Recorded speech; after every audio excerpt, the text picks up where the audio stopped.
Hi everyone, this is C. Welcome to my channel, Minimal Chic SF. I make weekly videos on luxury fashion, sustainability, minimalism, as well as planning. If you like these topics, please consider subscribing.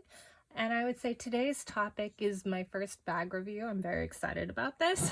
And it is on this cutie here, my Pochette Métis. I want to say in terms of today's video, my goal is to give you as much information as possible. When I was looking at this, buying this bag, I went and did my research and I just wished that basically I'm making the video that I wish I had been able to watch. So I'm hoping that this is helpful for you. I'm going to get in depth on the background of how I got my hands on this cutie, the dimensions, weight, wear and tear, what's in my bag, and I would say I'll talk briefly about whether or not I would repurchase this one again.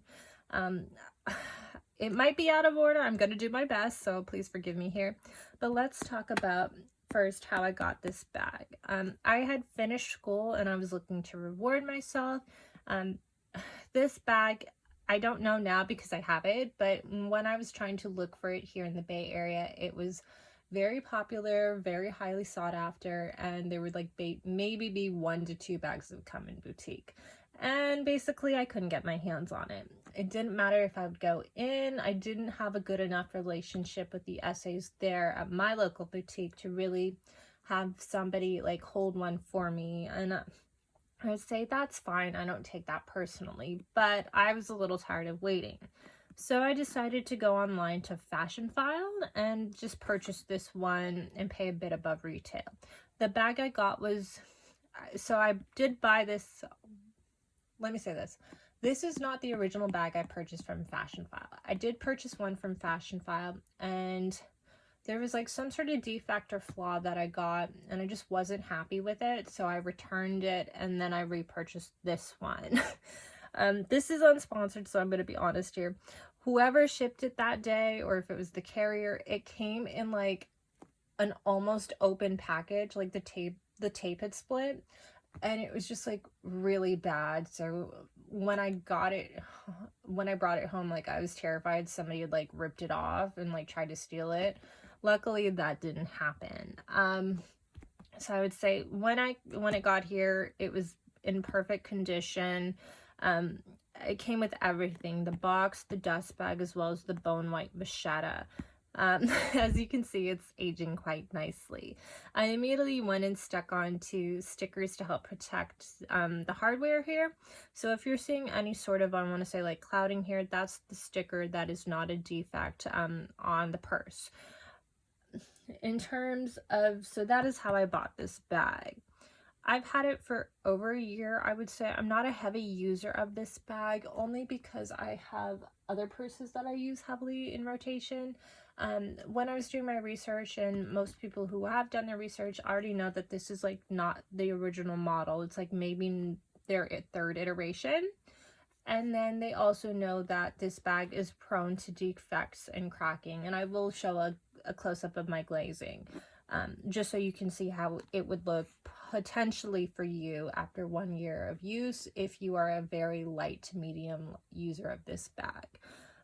This bag, I would say, comes in classic monogram print or reverse monogram print. At the time of this filming, that is all that is available, or Empreinte, I would say leather. That is all that is available at the time of this filming. That might change, I would say, but that is what is the case now. I believe it retails for $19.80 in the US. I paid a bit under comparable to it. Price increases are a real thing. What else should you know? It comes with plain textile lining on the monogram print, and it has 3 compartments. I will open up the bag so you can see brass hardware, and it has 2 buckles here, as well as with an adjustable strap.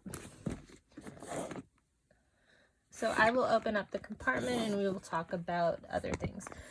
So as you can see, it's got 1 slip pocket back here, 1 large interior pocket. Mine is probably made in America. It does not have made in France. And it's got 1 pocket up here, as well as 1 zipper pocket on the back. In terms of dimensions, I would say it's 9.8 inches long by 7.5 inches wide, as well as 2.8 inches deep. The strap is, I want to say, 18.9 inches on its lowest setting and 21.7 inches on its longest setting. For reference, I am 5'6" and I wear this on the smallest setting, and I would say it hits me at about hip height. You might like it a little bit longer, and I would say just whatever you feel comfortable with. In terms of the and I would say now I would like to get into the wear and tear, just so you can see this. Again, I've had this over a year, not a heavy user. You can see that the brass hardware is in pretty good shape. I keep the strap coiled in here, and you can see it hasn't really impacted the glazing, but if it were to, I would not really worry about it on the strap. It can always be reglazed and made to look like new. Again, these things are going to wear. It's not perfect. I'm not too fussed about these things. In terms of the wear and tear, I will just buckle this one up so you can see her.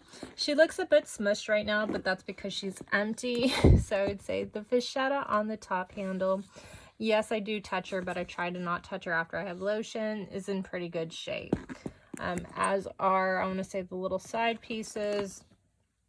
And you can see the brass isn't wearing there. There is a slight, I want to say, white mark here, and maybe a stain here. I don't know how I got that. And the brass hardware, again, because I have stickers on them, they're pretty clean and it's pretty much scratch free, but you can see some clouding on where the sticker is. To me, this is no different than putting a screen protector on your phone. And again, the brass zipper on the back, very beautiful.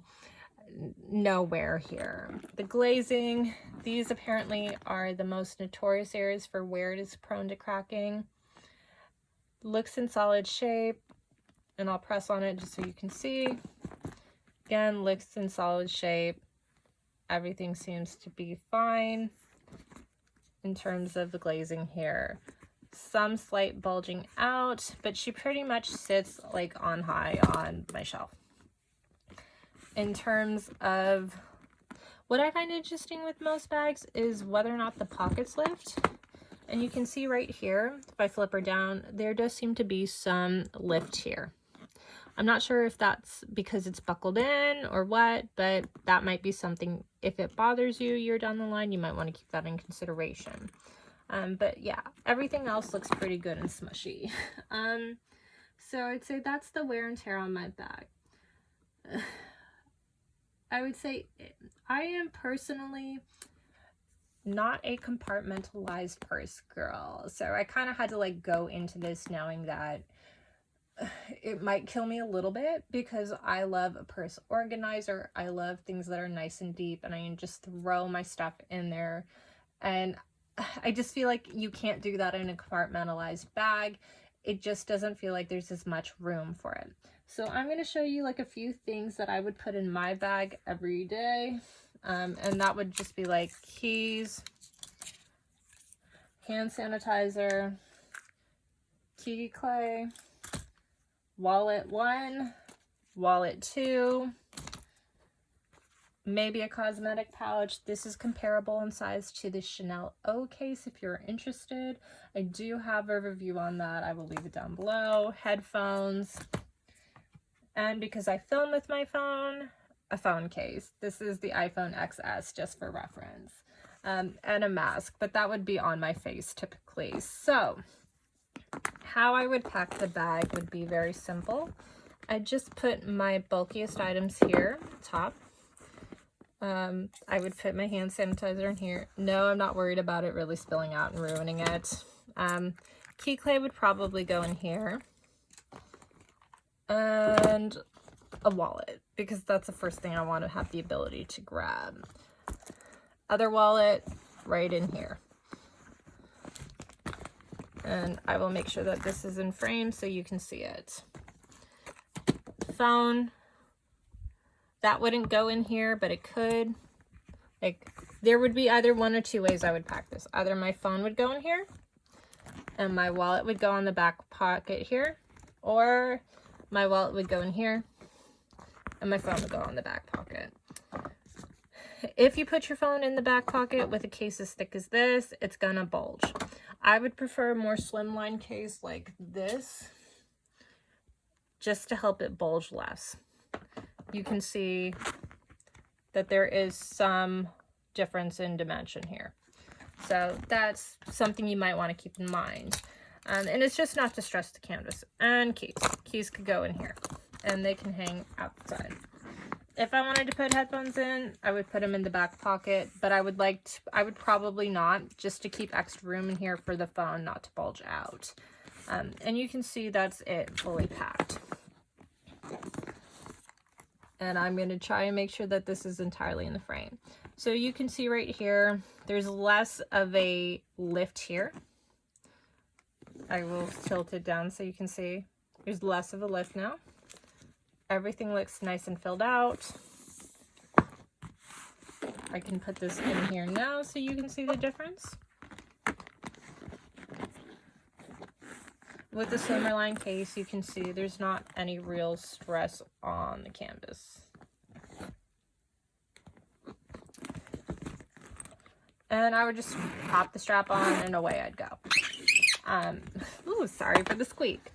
So would I buy this bag again? Do I love it? I have to say, this was probably one of my most desired bags that I wanted to own outside of an Hermes Kelly. This would be one that is like classic to my taste, and I'm thinking, given how popular it is, how timeless it looks, there might be a few changes or like a new version or a twist on it, but I could see this one being pretty classic to the house and not just a fad.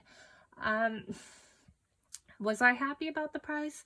No, but when you pay into luxury, that is just kind of the bullet that you take. And I decided that for the longevity of how long I would own this bag, cost per wear, as well as the fact that I really liked it, I was willing to pay above retail.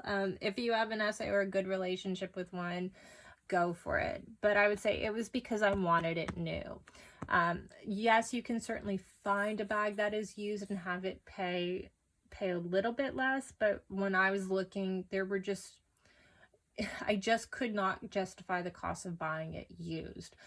Because to me, like, knowing how notorious this bag is for having and is prone to cracking in the glazing, I didn't want to buy a bag that was used and then see that it had cracking in the glazing, or maybe I'd cut the tags off and the glazing would crack a month down the line. Of course, I don't know what the odds of that happening would be, but for my peace of mind, I just decided it was worth it to buy it new. That way, if I put the cracks in the glazing, I would only be mad at myself.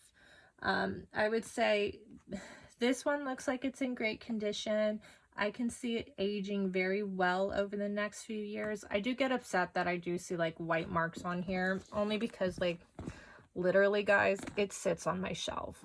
Like, I've maybe worn this once to twice in the last few months, and that's literally because of the pandemic. I am not carrying heavy bags, and I'm carrying smaller bags. Yes, this bag is somewhat flash because of the monogram print, and I always get compliments. I would say if you are not a fan of getting compliments, or if you're worried about security and like maybe somebody mugging you, I'd say maybe this is not the bag for you. I would say there are more under the radar bags from Vuitton that probably you could still enjoy, but I would say, again, that is something to keep in mind. I decided that for where I go and where I travel, that was not something that I would really worry about. Would I buy it again? Yes. Will I keep it in my collection forever? I don't know. I've learned to never say never. But I would say I can definitely not see myself parting with this one for a while. It's just something that I really love. Again, classic lines. It reminds me of an old school bag. And I would say, in terms of other feedback, this one is comparable in size to a Chanel boy bag in the old large size. I do have that one. I will be filming a video on that one. If you're interested in that, please consider subscribing. I am also going to be doing a comparison video on those two, so that is another reason to consider subscribing. If you have any questions, I would say please leave them down below. If you want more, I'd say if you like the format of this video or any of the topics I covered, again, please comment. I'd love to hear feedback. And I'm just going to say thanks and have a good day. Bye-bye.